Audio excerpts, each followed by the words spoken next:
Et si la clé des problèmes de couple ne se trouvait pas dans un manuel de psychologie, mais dans un modèle économique? Ça peut paraître surprenant, je sais, mais c'est exactement le lien qu'on va explorer aujourd'hui. Comment une vision économique, une vision à grande échelle, peut en fait venir réparer ce qu'il y a de plus intime, l'harmonie au cœur de nos foyers. Allez, on plonge directement dans le vif du sujet.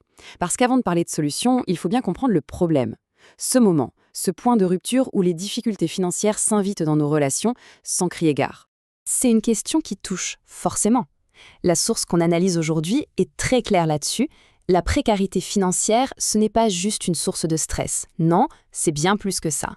C'est une véritable menace pour l'équilibre, pour le respect même au sein d'une relation amoureuse. Et ce problème est particulièrement frappant en Afrique.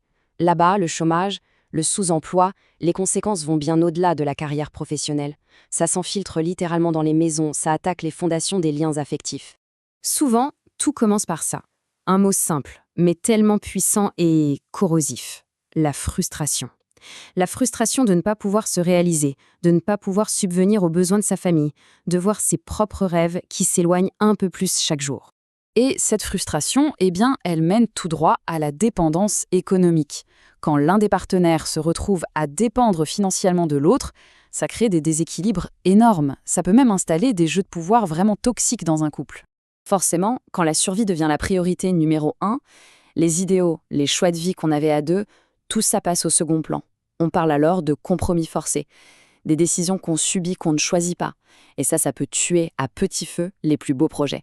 Et au bout de cette spirale, il y a le sentiment le plus intime, le plus blessant, la dignité bafouée. Ne plus être autonome financièrement, ça peut complètement détruire l'estime de soi. Et quand l'estime de soi part, le respect mutuel dans la relation est en grand danger. Bon, le tableau est un peu sombre, c'est vrai, mais c'est là que la source pose une question pleine d'espoir. Et si la solution, ce n'était pas juste un petit pansement, si c'était une véritable étincelle, une idée assez puissante pour reconstruire la dignité, pour rendre l'autonomie et enfin pour amener l'harmonie? Eh bien, cette étincelle, elle a un nom. On passe maintenant à la solution, à cette fameuse nouvelle vision, EPT2D. Et vous allez voir, ce n'est pas juste un programme économique de plus. Alors, qu'est-ce que ça veut dire, ce sigle un peu barbare, EPT2D? C'est tout simple, emploi pour tous par le tourisme durable et digital, global et intégré. En gros, l'idée, c'est de se servir du tourisme, mais un tourisme modernisé, boosté par le digital, pour en faire un moteur d'emploi massif. Et c'est là que ça devient vraiment intéressant. Le projet n'est pas présenté comme un simple business plan, non, c'est un projet de société. On parle d'un architecte d'harmonie. L'idée, ce n'est pas seulement de bâtir des entreprises, mais de reconstruire du lien social et familial. Pour ça, la vision repose sur 4 piliers solides. D'abord, un tourisme réinventé, qui sort des sentiers battus. Ensuite, ce tourisme doit absolument être digital et durable. Troisième pilier, et c'est crucial, l'humain est au centre de tout. Et enfin, l'objectif final, une prospérité qui n'est pas pour quelques-uns, mais qui est partagée par tous. Avoir une belle vision sur le papier, c'est une chose, mais la voir prendre vie, c'en est une autre. Alors, passons de la théorie à la pratique, voyons comment cette idée se concrétise sur le terrain. Et voici le cœur du réacteur, le VAR/VDD. Ça veut dire Village africain réhabilité ou Village de développement durable. Ce n'est pas un concept, c'est un vrai lieu, un laboratoire à ciel ouvert. C'est ici que la vision EPTDD est testée, qu'elle prend forme et qu'elle prouve qu'elle fonctionne. Et pour mesurer si ça marche, justement, il y a un chiffre, un seul chiffre qui en dit long. 25. Ce n'est pas juste un nombre.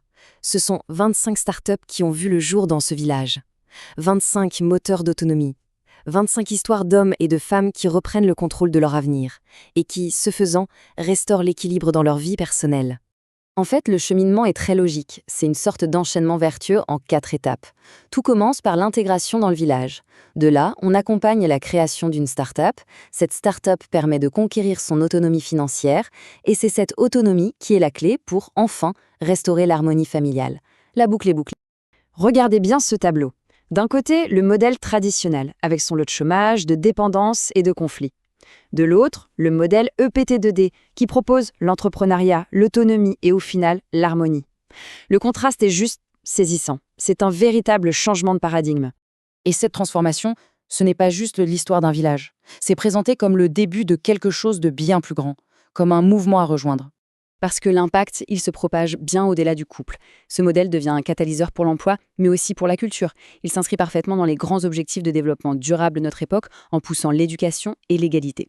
En clair, ça transforme des vies entières et ça revitalise des communautés. L'image forte à retenir, c'est celle-ci. Une Afrique qui ne subit plus, mais qui agit.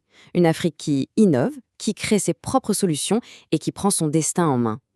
Pour tous ceux que ça intéresse, qui veulent creuser, toutes les infos sont là pour explorer cette vision dans les moindres détails.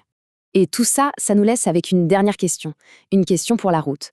Au-delà de ce modèle précis, quelle vision peut-on construire, ensemble, pour un avenir où la réussite économique et le bonheur personnel ne seraient plus jamais opposés, mais avanceraient enfin main dans la main ?